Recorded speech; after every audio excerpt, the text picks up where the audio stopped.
Hello દોસ્તો, good morning. કેમ છો બધા મિત્રો? મજા આવશે મિત્રો. અત્યારે અમે લોકો આવી ગયા છે 26મી જાન્યુઆરીના દિવસ છે આજે, અને અત્યારે અમારા એમ કે પટેલ અમારી સાથે છે, અને જો બધા મિત્રો આવી ગયા છે ગામમાંથી. આ સાઈડ બી મારી સુભાષ અને હિરલબેન સાથે છે. આ અમારા ગામની સ્કૂલ છે.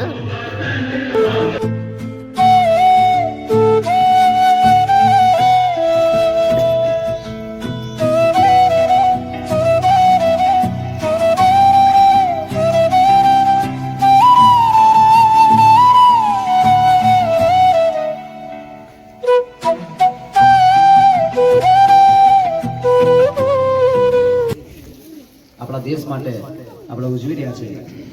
ફરી એક વખત આપણે ભારત માતા કી વંદે વંદે દિન ઉજવી રહ્યો છે.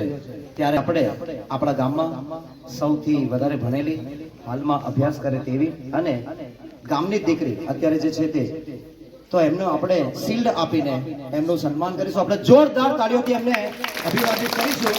પટેલ પ્રિયંકાબેન પોપટભાઈ, અને એમને શિલ્ડ આપશે રાજેન્દ્રભાઈ અભયસિંહભાઈ બારિયા, જેઓ અત્યારે હાલમાં દેશની રક્ષા કરી રહ્યા છે. આર્મી મેન તરીકે તેઓ ફરજ નિભાવી રહ્યા છે.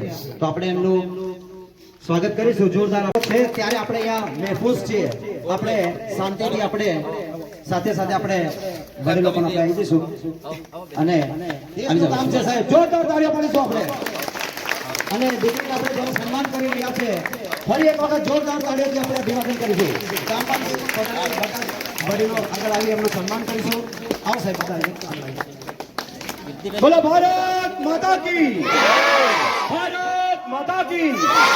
એક દીકરી નહીં, આખા ગામની દીકરી, આખા દેશની દીકરીઓ આગળ આવે તેવો.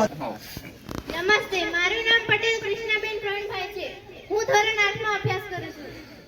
નમસ્તે તમામ આદરણીય, પૂજનીય, વંદનીય એવા શ્રોતાગણોને મારા કોટી કોટી વંદન. હું ઉધાવડા મુખ્ય પ્રાથમિક શાળામાં ભણતી દીકરી છું. હું આજે તમને બેટી બચાવ બેટી પઢાઓ વિશે કહેવા માંગુ છું. આપણા મહાન ભારત દેશમાં વર્ષ 2011 ની વસ્તી ગણતરી મુજબ 0 થી 6 વર્ષની વય જૂથમાં પ્રતિ 1000 દીકરાઓની સરખામણીમાં દીકરીઓની સંખ્યા માત્ર 918 છે. મતલબ કે દીકરીઓ ખૂબ ઓછી છે. આ ઘટતી સંખ્યા પૂરા દેશ માટે ખૂબ મોટી ચિંતાનો વિષય છે.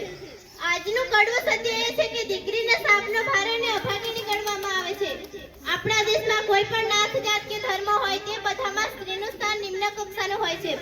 ઘરમાં દીકરીનો જન્મ થાય તો બધા જ દુઃખી થઈ જાય છે, અને જો ઘરમાં બીજી દીકરીનો જન્મ થાય તો ઘરમાં માનવ અને દુઃખની લહેરો ફેલાવા લાગે છે.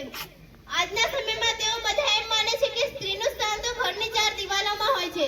તેને તો માત્ર ઘરકામ, રસોઈ, સફાઈ અને બાળકોની દેખભાળ રાખવાનું હોય છે. ગામડામાં તો સ્ત્રીની સ્થિતિ ખૂબ વધારે ખરાબ હોય છે.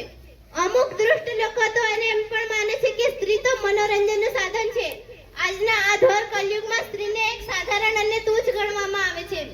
કુટુંબમાંથી પણ તેને કોઈ સહયોગ મળતો નથી. ઘરમાં દીકરાનો જન્મ થાય તો બધા જ ખુશ થઈ જાય છે, અને જો દીકરીનો જન્મ થયો તેમ સાંભળતાની સાથે જ કમોડી આવી તેમ કહીને મોઢું બગાડતા હોય છે. આજે હું એવા લોકોને પૂછવા માંગુ છું કે તમે જેના પેટેથી જન્મ લીધો એ કોણ છે? એ પણ એક દીકરી જ છે ને?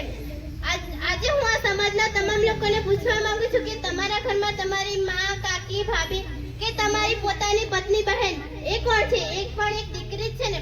તો પછી ઘરે અવતરેલી દીકરીને કેમ આવકારો નથી આપતા? કેમ તેના જન્મ પર ઉત્સવ નથી મનાવતા? કેમ તેને પ્રેમ નથી આપતા? છે કોઈ જવાબ? જો જવાબ હોય તો બધાને જરૂર કહેજો.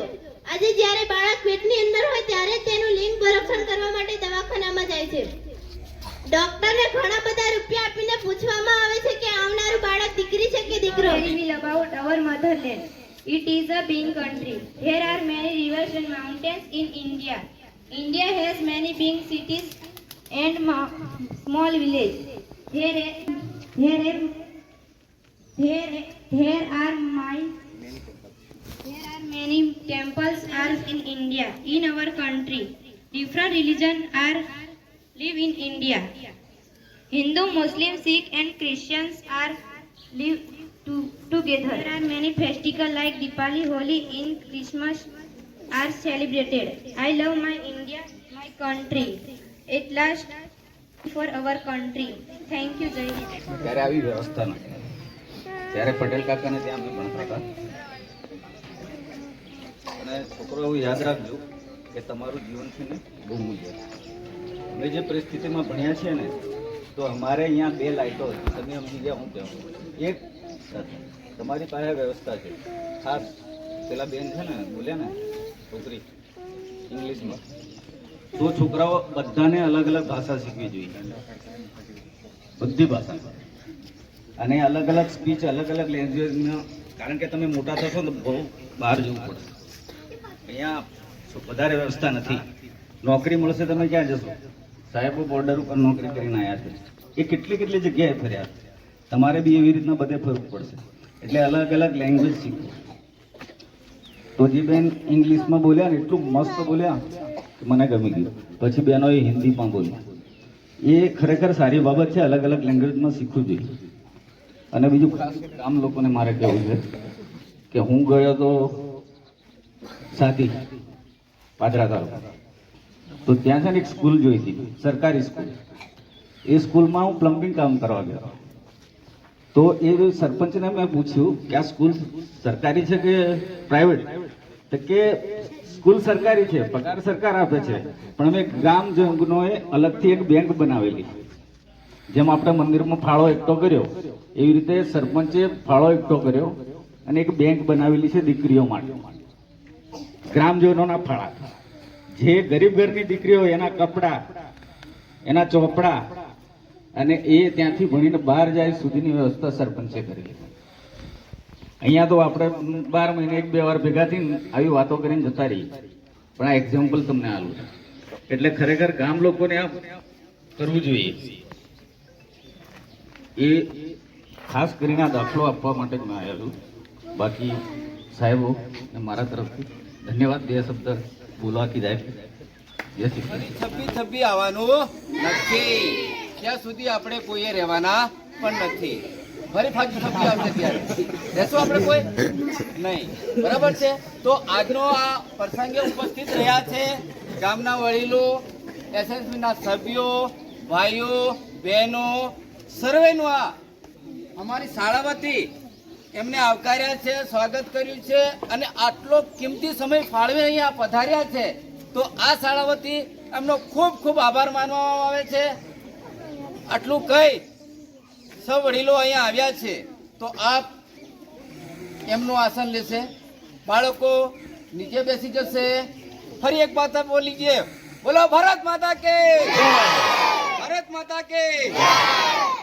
ચાલો બાળકો.